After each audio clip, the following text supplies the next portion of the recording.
اللہ تبارک و تعالی کی توفیق اور اس کے کرم، اس کی عنایت اور اس کے احسان و انعام سے مسلسل کئی ہفتوں سے ہمارا یہ وقت حضور آقا کریم صلی اللہ علیہ وآلہ وسلم کی سیرت مبارکہ کے ایک خاص پہلو یعنی حضور آقا کریم صلی اللہ علیہ وآلہ وسلم کی حضرت سیدہ عائشہ ام المؤمنین رضی اللہ تعالی عنہا و ارضاہا عنا سے نکاح کے حوالے سے گفتگو یہ اس وقت میں جاری ہے۔ گزشتہ گفتگو جو ہوئی وہ یہ کہ اللہ تبارک و تعالی نے حضور آقا کریم صلی اللہ علیہ وآلہ وسلم کو اس کائنات میں سب سے عظیم ذمہ داری دے کر مبعوث فرمایا اور آپ کے کاندھوں پر سب سے بڑی ذمہ داری رکھ کر آپ کو اس دنیا میں بھیجا، اور پھر آپ سے اس دین کی تعلیمات بے شمار صحابہ کرام رضوان اللہ تعالی علیہم اجمعین تک منتقل ہوئی۔ تقریباً 1,14,000 یا 24,000 صحابہ اور صحابیات رضوان اللہ تعالی علیہم، انہوں نے حضور آقا کریم صلی اللہ علیہ وآلہ وسلم کی صحبت سے فیض اٹھایا، آپ کی ہر خاموشی کے گواہ بنے، آپ کی ہر گویائی کے گواہ بنے، آپ کے ہر قول اور ہر عمل کے گواہ بنے، اور پھر ان لاکھ سے زیادہ صحابہ اور صحابیات رضوان اللہ تعالی علیہم وعلیہن، ان میں سے 1790 تقریباً 1800 یہ ایسے صحابہ اور صحابیات ہیں کہ جو حضور آقا کریم صلی اللہ علیہ وآلہ وسلم کے قول و فعل اور آپ کے معاملات کے گواہ بھی بنے، اور انہوں نے حضور آقا کریم صلی اللہ علیہ وآلہ وسلم کے ان معاملات اور معمولات کو آگے بھی بڑھایا، جنہیں ہم حدیث کا راوی کہتے ہیں، روات حدیث۔ ان میں مردوں کی تعداد اور عورتوں کی تعداد جو ہے وہ 1800 یا 1790 میں عورتوں کی تعداد تقریباً 115 ہے، اور باقی یہ مرد حضرات ہیں، اور 115 صحابیات میں 11 یہ ازواج مطہرات ہیں۔ اسی طرح یہ بھی عرض کیا گیا تھا کہ حضور آقا کریم صلی اللہ علیہ وآلہ وسلم کی حیات مبارکہ کو 2 حصوں میں اوقات کے اعتبار سے تقسیم کیا جا سکتا ہے، کہ ہر انسان کی زندگی میں وقت 2 حصوں میں بٹا ہوا ہے، ایک دن ہے اور ایک رات ہے۔ عموماً دن کے جو اوقات ہیں وہ انسان گھر کے باہر گزارتا ہے، اور رات کے جو اوقات ہیں وہ اپنے گھر کی چار دیواری میں گزارتا ہے۔ اس اعتبار سے حضور آقا کریم صلی اللہ علیہ وآلہ وسلم کی حیات طیبہ اور مبارک زندگی کو ہم دو حصوں میں تقسیم کر سکتے ہیں، ایک حصہ دن کا اور ایک حصہ رات کا۔ دن کی زندگی گھر سے باہر جہاں گزر رہی ہے، دن کی اس زندگی کو دیکھنے والے اور دن کی اس زندگی میں حضور آقا کریم صلی اللہ علیہ وآلہ وسلم کے ہر قول اور ہر عمل کے گواہ بننے والے لاکھوں صحابہ اور صحابیات ہیں، لاکھوں صحابہ اور صحابیات ہیں۔ مگر زندگی کا جو دوسرا حصہ ہے رات کا، جسے گھر کی چہار دیواری کے اندر گزارنا ہے، اس کی گواہی دینے والے اور اس کے لیے امت کو پیغمبرانہ اسوہ اور پیغمبرانہ تعلیم اور پیغمبرانہ لائف اسٹائل قیامت تک آنے والے آخری مسلمان تک پہنچانے والے صرف 11 نفوس ہیں، جنہیں ہم ازواج مطہرات امہات المؤمنین کہتے ہیں۔ یعنی حضور آقا کریم کی زندگی دو حصوں میں تقسیم ہے، ایک گھر کے باہر کی، ایک گھر کے اندر کی۔ گھر کے باہر کی زندگی کو دیکھنے والے لاکھوں صحابہ اور صحابیات ہیں، گھر کے اندر کی زندگی کو دیکھنے والی صرف 11 ازواج مطہرات ہیں۔ اب یہاں دیکھنا یہ ہے کہ اس میں حضرت سیدہ عائشہ ام المومنین سے ان کی کم عمری یعنی بالغہ ہوتے ہی نکاح کرنے میں کیا راز پوشیدہ ہے۔ حضور آقا کریم صلی اللہ علیہ وآلہ وسلم نے،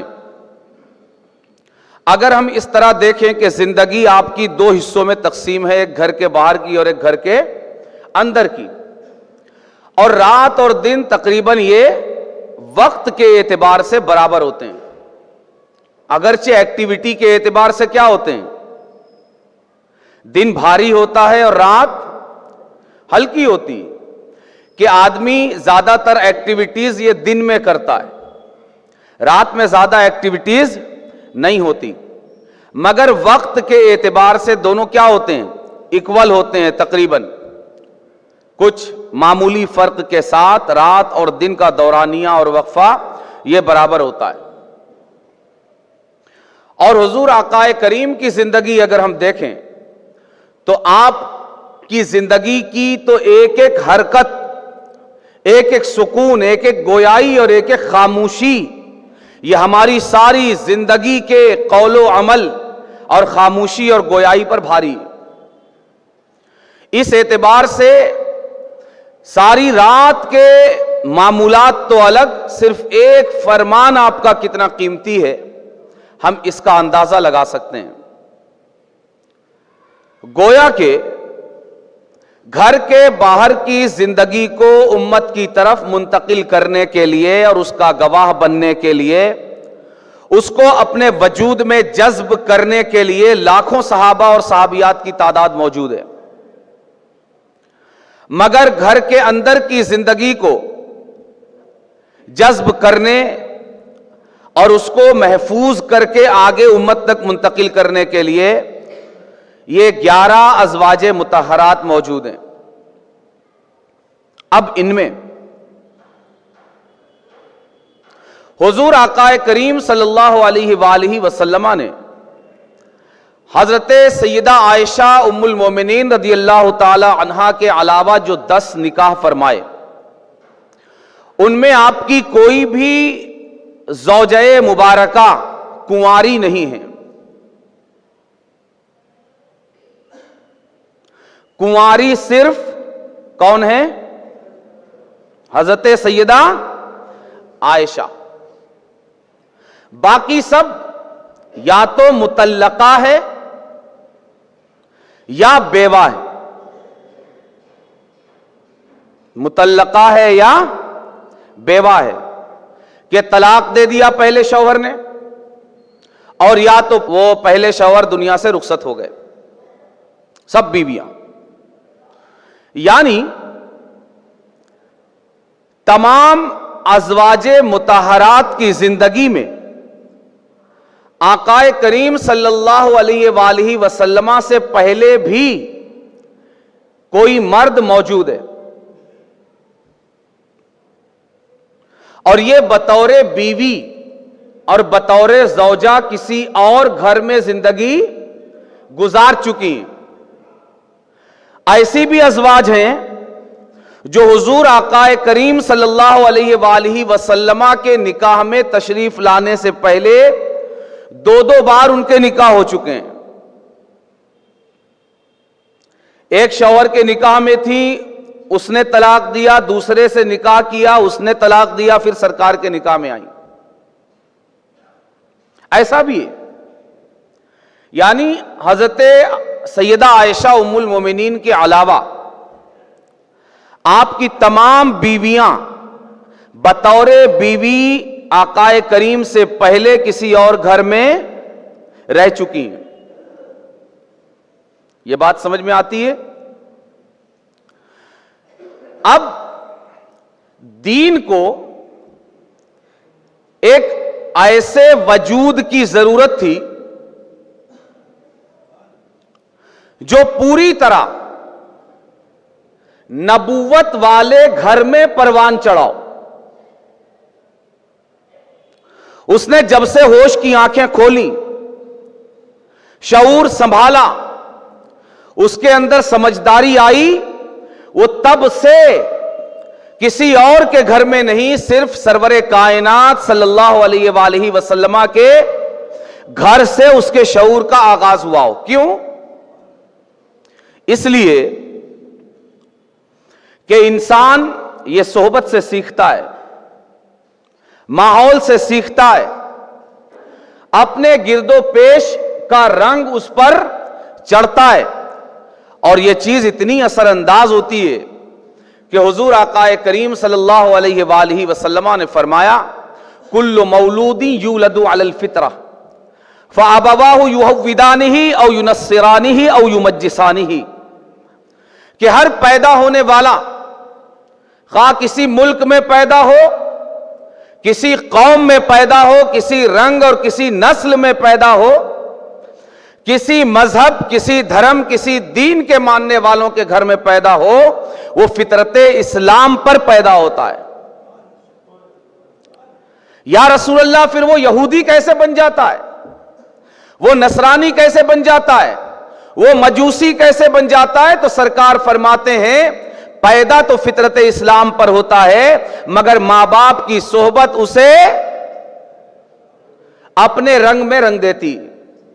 ماں باپ یہودی ہیں تو یہودی ہو جاتا ہے، ماں باپ نصرانی ہیں تو نصرانی ہو جاتا ہے، ماں باپ مجوسی ہیں تو مجوسی ہو جاتا ہے.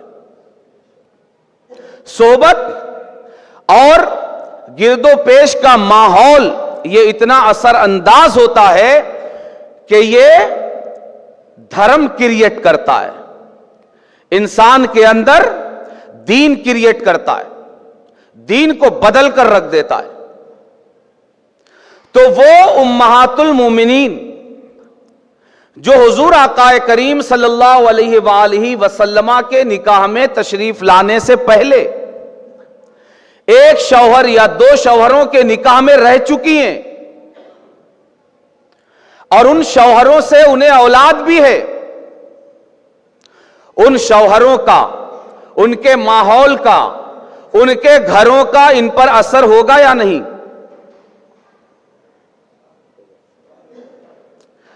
ایک رنگ ہوگا، ایک مزاج ہوگا، ایک انداز ہوگا. جو رنگ کاشانہ نبوت میں آ کر اترے گا، یا رب کرم فرما دے تو اس سے پہلے ہی اتر جائے کہ اس گھر میں کوئی کسی طرح کی ناپسندیدہ چیز لے کر داخل نہیں ہو سکتا. بات آ رہی ہے سمجھ میں؟ مگر بہرحال آقا کریم کے نکاح میں آنے سے پہلے یہ ایک دوسرے ماحول میں رہ چکی ہیں. اب ایک ایسے وجود کی ضرورت ہے کہ جس پر کسی طرح کا کوئی رنگ نہ چڑھا ہو، کسی ماحول کا اثر نہ ہو، بلکہ جو اثر چڑھے نبوت والے گھر میں آ کر چڑھنا شروع ہو.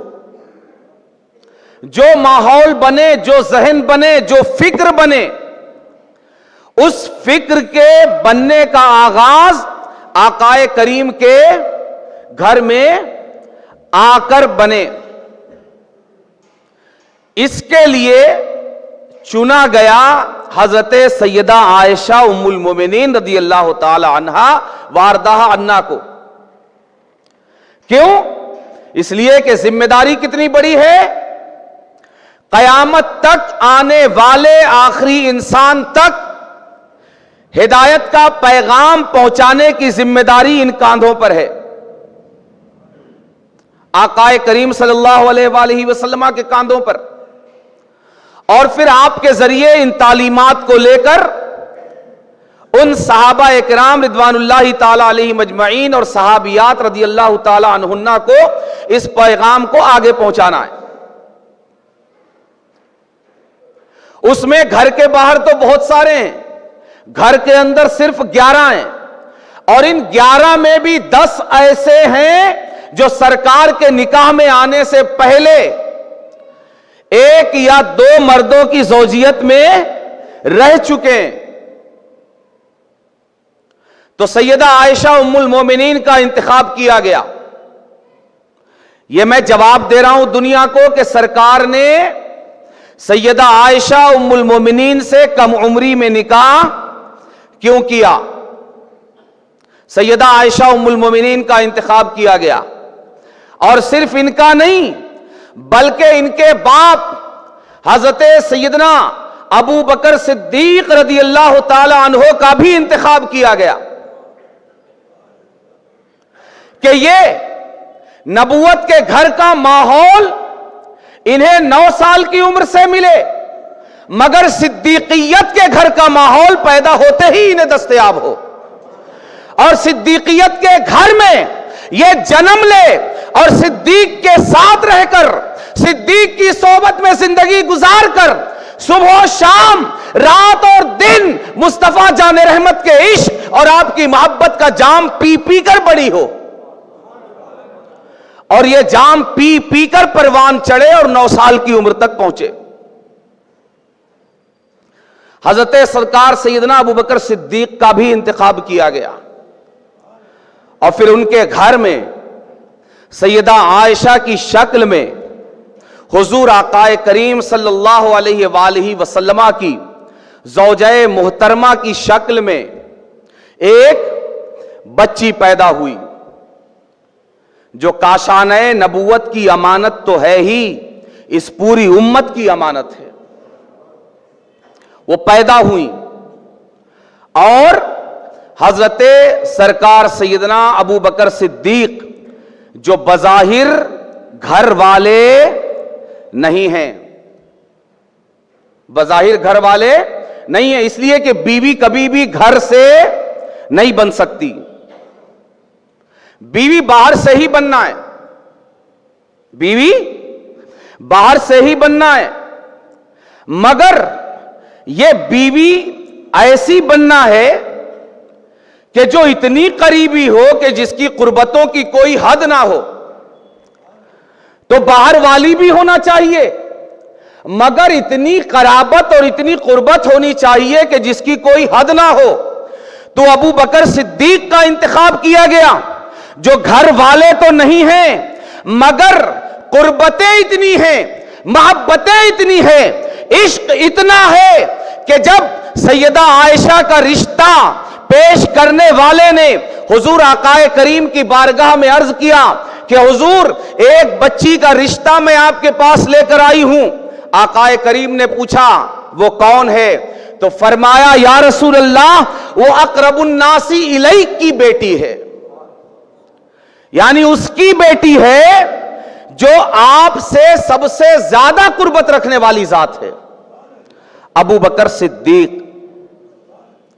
یہ دوریاں بھی ایسی ہیں کہ جن میں قربتوں کی حد نہیں ہے۔ ان کے گھر میں ام المومنین سیدہ عائشہ پیدا ہوئیں، جہاں رات دن صبح و شام سرکار کی آمد و رفت ہے۔ سراپائے صدیق اکبر عشق رسالت سے سرشار ہے، ڈوبا ہوا ہے۔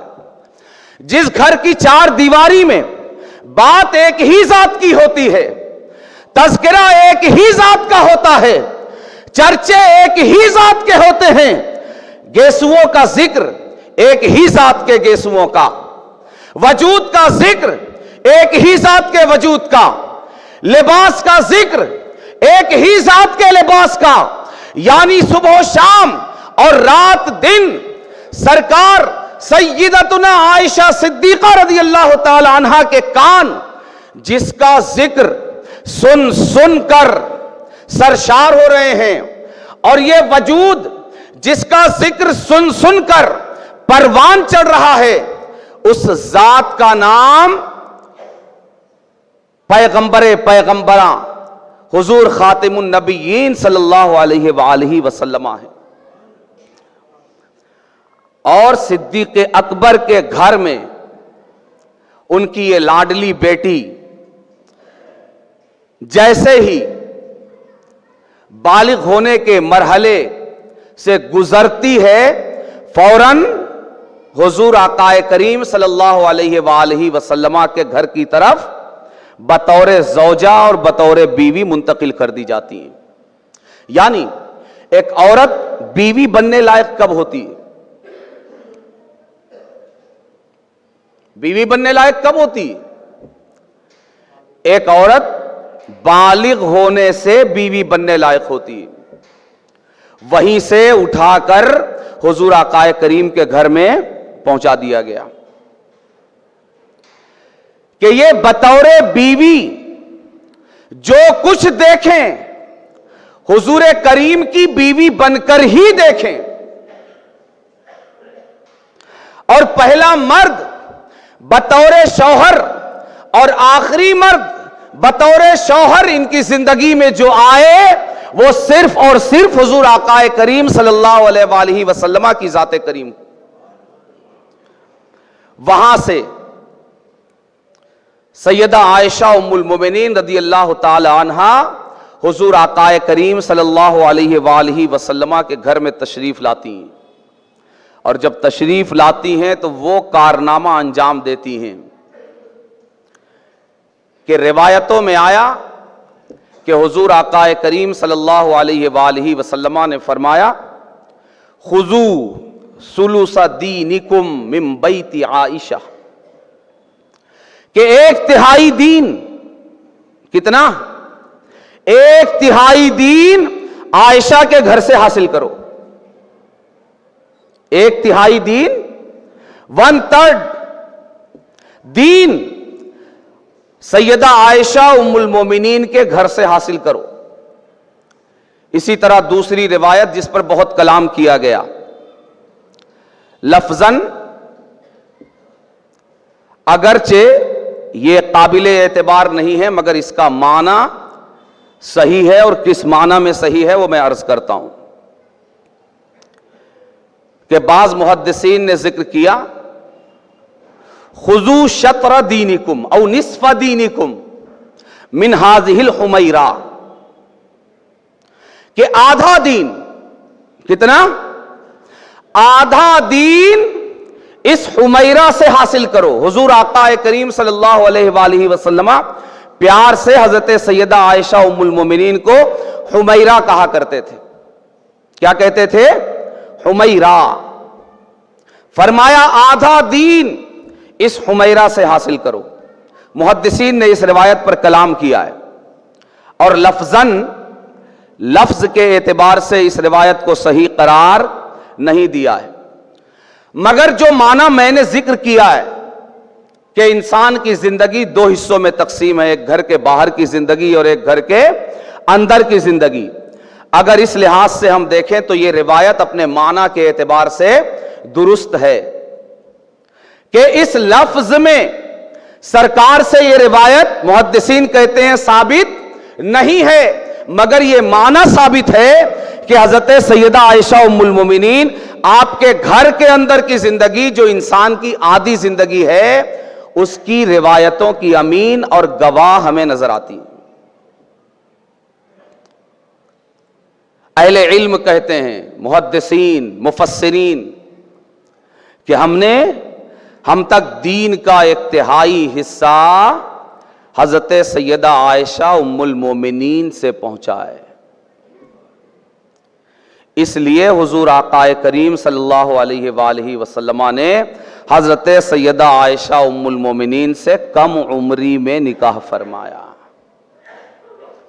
تاکہ گھر کے اندر کی زندگی حضرت سیدہ عائشہ کے ذریعے، جن پر نہ پہلے کوئی رنگ چڑھا اور بعد میں تو رنگ چڑھنے کی کوئی صورت ہی نہیں ہے، 9 سال تک صدیقیت کا رنگ ہے، صدیقیت کی صحبت ہے، اور 9 سال کے بعد پھر باقی کی پوری زندگی کاشانہ نبوت میں نبوت کا فیض اور نبوت کے فیض کا رنگ ہے۔ اور اس طرح حضرت سیدہ عائشہ ام المومنین رضی اللہ تعالی عنہا کے ذریعے قیامت تک آنے والے امت کے آخری فرد کو بھی دین کے ایک بڑے حصے کا فیضان ملتا رہے گا۔ بات آئی سمجھ میں؟ یہ حضرت سیدہ عائشہ ام المومنین رضی اللہ تعالی عنہا وارضاہا عنا سے حضور آقا کریم صلی اللہ علیہ وآلہ وسلم کے کم عمری میں نکاح کی، یہ بھی ایک کیا ہے؟ توجیہ ہے، اور یہ بھی ایک وجہ ہے، غیروں کے لیے، ہمارے لیے نہیں۔ اس کو بار بار یاد اس لیے دلاتا ہوں تاکہ یہ سبق پکا ہو جائے کہ ہماری آنکھ صرف کس پر بند ہے؟ جی، حضور آقا کریم صلی اللہ علیہ وآلہ وسلم پر۔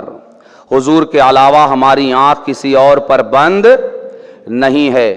جو بند کرتا ہے گمراہی میں ہے، جو بند کرتا ہے فساد کے راستے پر ہے، جو رسول اللہ کے علاوہ کسی پر آنکھ بند کرتا ہے گمراہی کے راستے پر ہے۔ کیوں؟ اس لیے کہ آنکھ بند کر کے کسی ذات کو ماننے کا مطلب ہے اسے معصوم ماننا۔ کیا ماننا؟ معصوم ماننا۔